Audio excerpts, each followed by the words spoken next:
This is partly due to the scarcity of entertainment options in the country, which don't compare to offerings in other European destinations. The typical images of mountain village houses overlooking the peaks, often mistaken for Switzerland, are an example of Liechtenstein's landscape. Especially in regions like Melbourne, the country offers a lifestyle and a connection with nature that allow you to forget the chaos and stress of the world. In Melbourne, resembling Switzerland, you find a standard of living and integration with nature that provide an escape from everyday turmoil. Liechtenstein, where residents drive the latest Audi car models, keep bees as a hobby in their gardens, and raise cows for fresh milk, is a land of vibrant and positive people who appreciate a simple and natural life.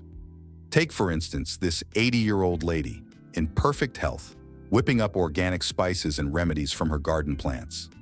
That mirrors the country's preference for natural foods, steering clear of processed stuff.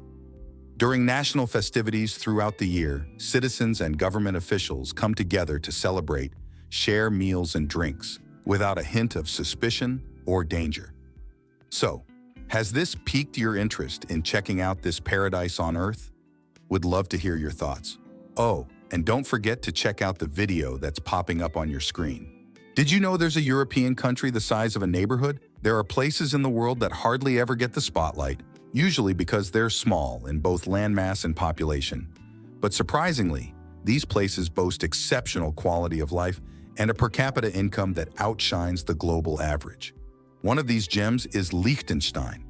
Despite its fancy title, the Principality of Liechtenstein, this country runs like a constitutional monarchy, built on democratic principles. That means even the prince is subject to the people's will and could be ousted if need be. However, few folks are aware of this country's existence, mainly because it's seriously tiny. Nestled in a valley between Switzerland and Austria, Liechtenstein spans just 160 square kilometers, making it the sixth smallest state in the world. Compared to spots like San Marino, the Vatican, and Monaco, Liechtenstein stands out for its petite size. With a population of about 40,000, with 6,000 of them chilling in the capital, Vaduz, this country is a true testament to how size doesn't determine success. Liechtenstein stands out as an exception when compared to other countries around the world, where the capital usually hosts over a quarter of the national population.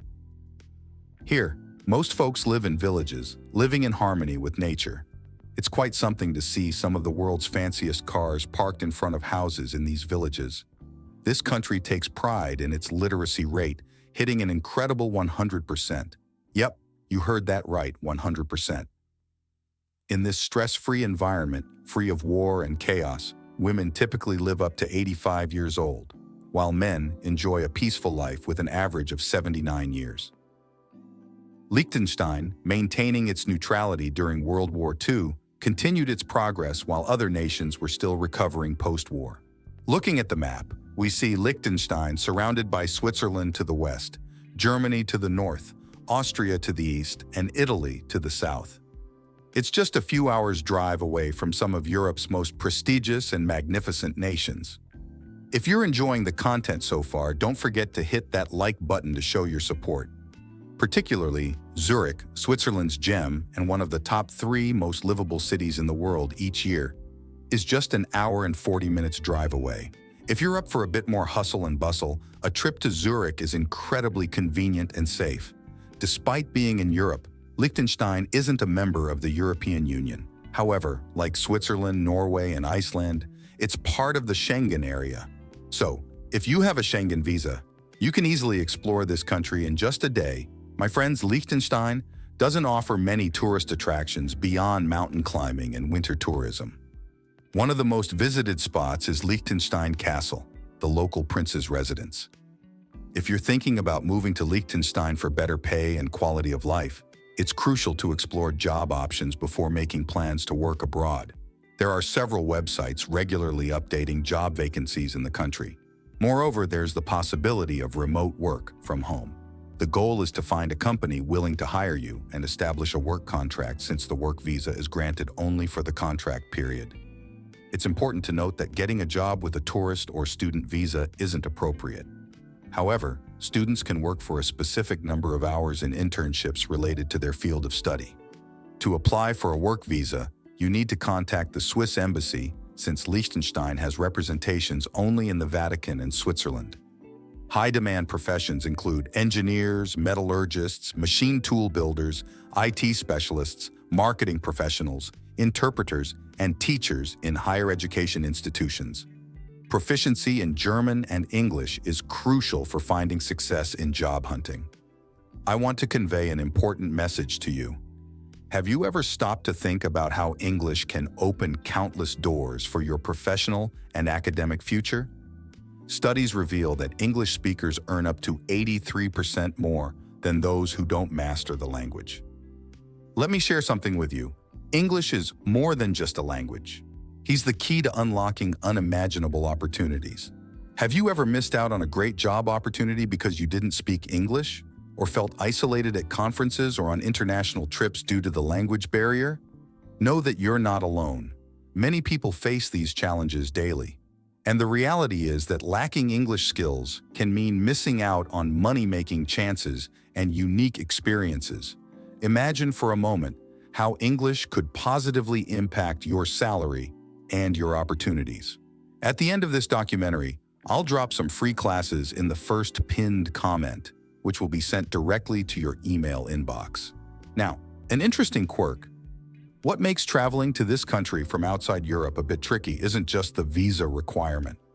Can you guess? It might sound unbelievable, but this country, my friends, doesn't have an airport. Yes, it's true. Liechtenstein is one of the few countries in the world without this infrastructure.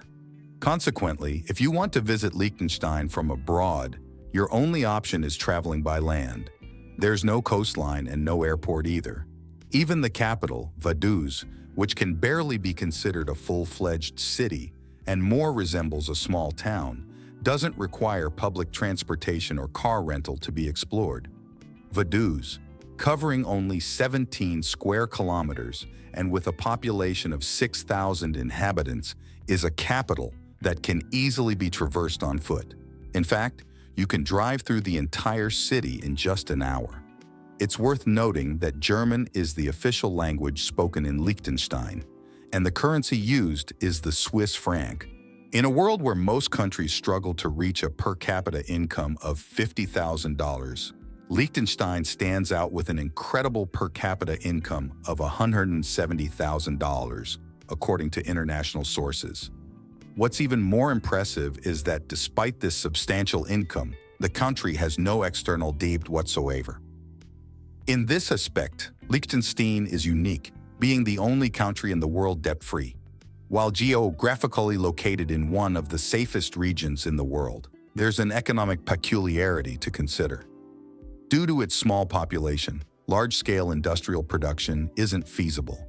Additionally, the country lacks significant natural resources. So, how did a nation without the benefits of a dominant industry or abundance of natural resources amass such extraordinary wealth? Many of you might already guess the secret behind this. Well, just like Switzerland and Luxembourg, Liechtenstein is one of the world's leading centers for investment and finance. These countries have become safe havens for the wealth of wealthy companies and individuals due to the difficulty of being invaded by the powerful European nations surrounding them. However, it's not accurate to say Liechtenstein lacks any industry. For example, about 25% of the world's dental prosthetics and related dental equipment are produced in the country and exported worldwide. Additionally, they manufacture car steering wheels and electronic cables. The influx of so much money into the country, especially with the dental industry as one of the key sectors, has resulted in extremely low taxes within the country. Just like in Arab countries such as Oman and Qatar, where oil wealth practically eliminates income tax, in countries like Liechtenstein and Monaco, being global banking and financial centers makes taxes for locals practically non-existent. In return, they enjoy high-quality education and highly efficient healthcare systems. The unemployment rate in the country is less than 1% of the total population, and the number of crimes committed is so low that it's practically insignificant. An interesting observation about Liechtenstein reveals an intriguing fact. There are approximately 39,308 people in the country, while there are 41,352 jobs available within its territory. This implies that the roughly 400 unemployed in the country don't fit the requirements of these jobs. In other words, Liechtenstein presents a jobs phenomenon, offering more opportunities than its own population. Another noteworthy point is that almost half of the workers in the offices of companies headquartered in the country commute daily from Switzerland and Austria. This happens because a country with a substantial influx of capital and only about 40,000 inhabitants needs knowledge and expertise from beyond its borders. This demonstrates that for a country to thrive, it's not strictly necessary to possess valuable resources like oil or natural gas, nor geographical advantages like ports. Ensuring internal security and reinforcing it with solid economic policies can enable the flourishing of a nation, especially through banking and financial services. Now that we've briefly discussed Liechtenstein's economic situation, let's explore some facets of life in different regions of the country, starting with the capital, Vaduz. Upon first glance at Liechtenstein, you're immediately impressed with its modern buildings and well-kept roads. However, as you delve deeper, something peculiar stands out: absolute silence. Urban life in this country is so peaceful that visitors often miss the urban hustle and bustle after a while.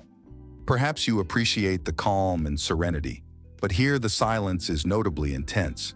For those used to crowds, constant movement, and vast landscapes, Liechtenstein might feel boring pretty quickly. The current head of state is Prince Hans Adam II, an elderly billionaire. The prince holds considerable political power in the country, able to dissolve the 25-member parliament, veto laws, and even submit issues to a referendum. The standard term for parliament is 4 years, and the prince oversees the country's affairs. While exploring the city center, you'll mainly notice adults and seniors. Younger travelers often skip Liechtenstein on their European trips due to the lack of a widespread local hotel network and the high prices charged by local hotels, which can go up to about $150 per night per room. Currently, Liechtenstein hosts only about 35 hotels. And considering the high prices at local cafes, not all travelers can afford to visit the country comfortably. Most visitors are wealthy individuals who come to enjoy skiing and mountain climbing. Interestingly, even Liechtenstein natives tend to travel abroad when they're young,